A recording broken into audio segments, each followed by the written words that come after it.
Hi, this is Anna Imagination with a Healing Garden, and welcome to Shifting Perspectives. Why do I have fear or anxiety when I ask questions? This is one of my favorite topics. This week, I am exploring social anxiety. And yeah, this is our week of social anxiety. That's all I'm doing this week is exploring social anxiety and all of the social quirks that we run into.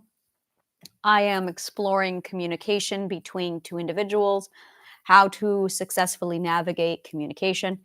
And I am also covering questions, all of those obstacles that we run into whenever we converse. And asking a question is a huge thing that constantly comes up. Asking questions. So my videos all revolve, going forward, a formula. The first part of the video is dedicated to the theory so that you can understand. The second part is relatability so that you know how it can relate to you. The third part of the video is example. And I use myself as an example so that you can understand in application how it works. So the theory behind asking questions. This comes back to two major fears. The first one is fear of speaking. And the other thing is challenging authority.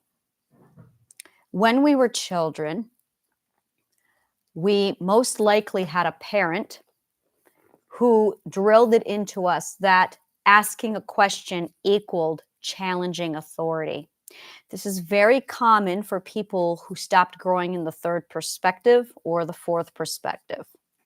And these people view questions as a challenge to their authority. They felt that challenging authority threatened their authority. In point of fact, authority cannot be threatened or challenged. This is basically a belief that somebody who doesn't have authority has no concept of understanding because they haven't learned authority. Real and true authority is something you have, whether you know about it or not. You just don't know how to tap into it and access it to use it and wield it. So imagine that authority is a magical sword. And the magic of the sword awakens only when you claim the authority of the sword. Now you can walk around carrying the sword or the sword. It's very much you had the power inside of you all along. And finding that power is really what it's about. So authority is literally the magic sword. The power of the magic sword basically is the magic itself within the sword, but authority is your ability to tap into that power. Now, you have the authority whether you tap into the power or not. And that's the trick with authority. Once you realize that, and that's what I do with Triadic Healing, is I teach you how to use your authority to find your authority, to tap into your power so that you can control yourself. So people who don't know how to do that default to taking control. Control is a consequence to having power. It's not something you can just claim or take, which is why people who take control by force through terrorism or fear actually don't have any authority. They're just bullies. So these bullies get significantly threatened when they are questioned because they have faux control. They have faux authority.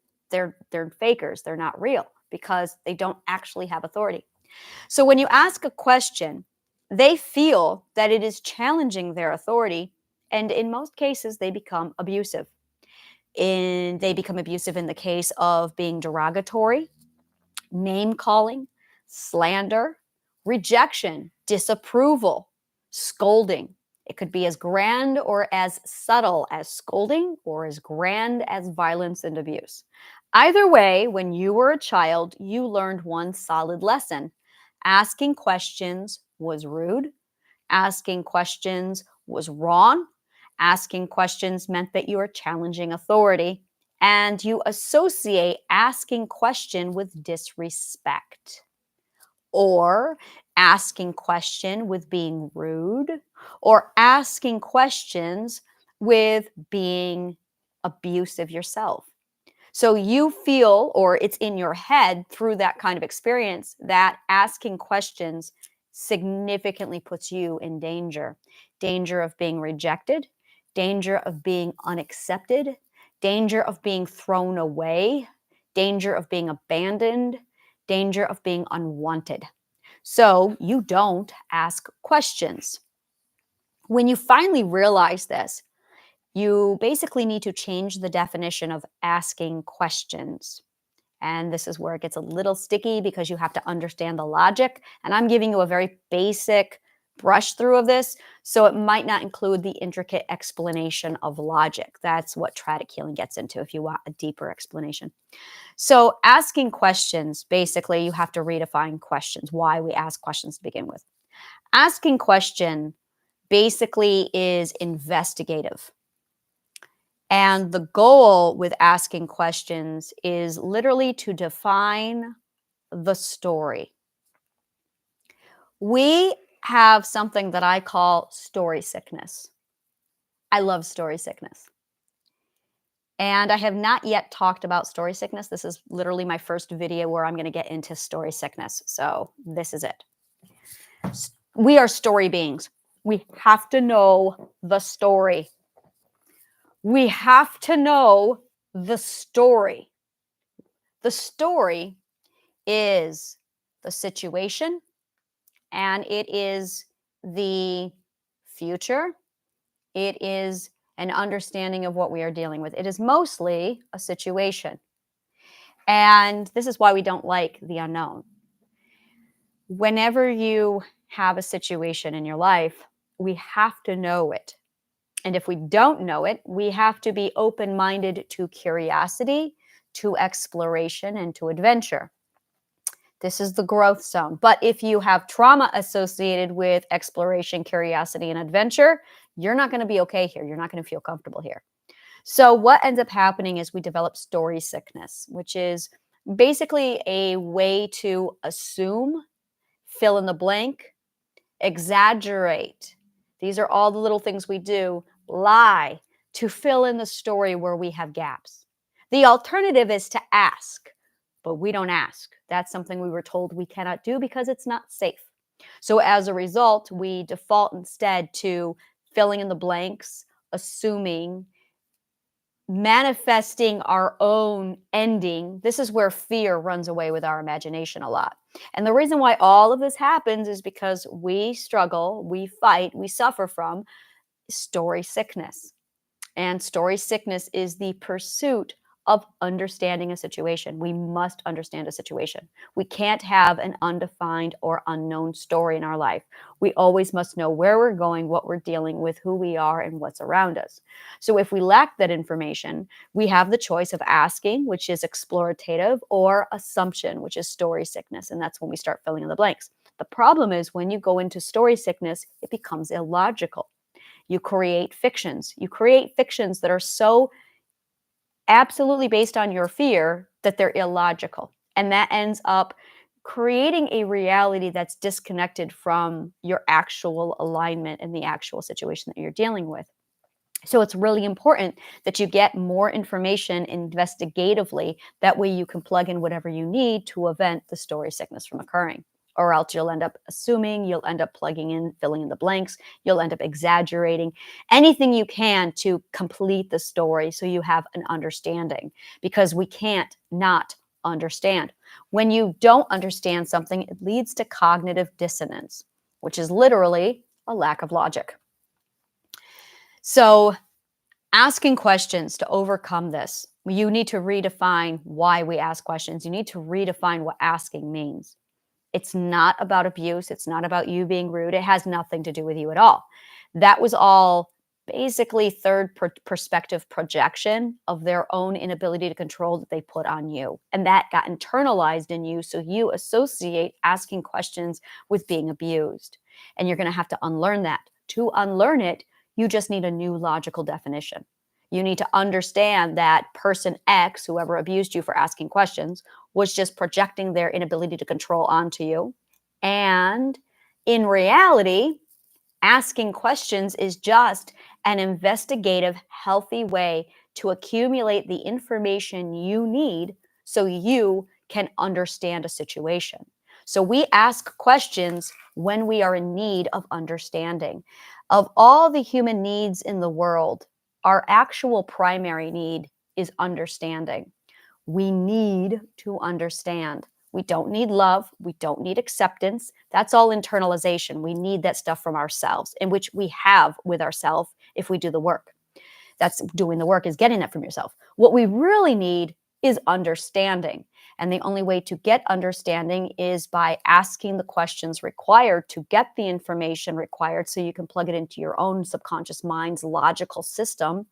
And you need the ability to logically deduce the fallacy or the validity of what you've been told, which you have that. It's inside of every one of us instinctively.